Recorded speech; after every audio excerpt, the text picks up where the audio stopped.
सर्वप्रथम भारतीय राज्यघटनेचे शिल्पकार महामानव भारतरत्न डॉक्टर बाबासाहेब आंबेडकर यांना भावपूर्ण अभिवादन करते।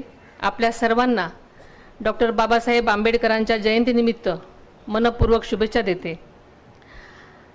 आजचा दिवस केवळ एक महापुरुषाचा जन्मदिन नाही, तर तो या देशातील प्रत्येक शोषित, वंचित आणि स्त्रीच्या सन्मानाचा उत्सव आहे।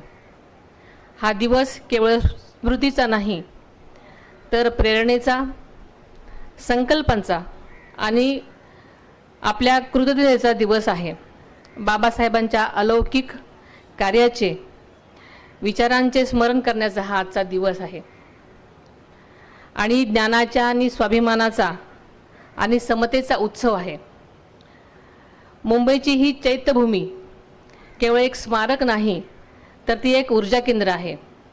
दरवर्षी इथे येणारा भीम अनुयायी हा डॉक्टर बाबासाहेबांच्या विचारांची मशाल मनात घेऊनच येतो। भारतरत्न डॉक्टर बाबासाहेब आंबेडकर हे महामानव होते, भारतीय राज्यघटनेचे शिल्पकार होते आणि सामाजिक न्यायाचे, समता, स्वातंत्र्य, बंधुता आणि शिक्षण संघटन संघर्षाचे प्रतीक होते। त्यांनी अस्पृश्यतेच्या, शोषणाच्या आणि अन्यायाच्या साखळ्या तोडल्या। त्यामुळे आज लाखो करोडो लोकांना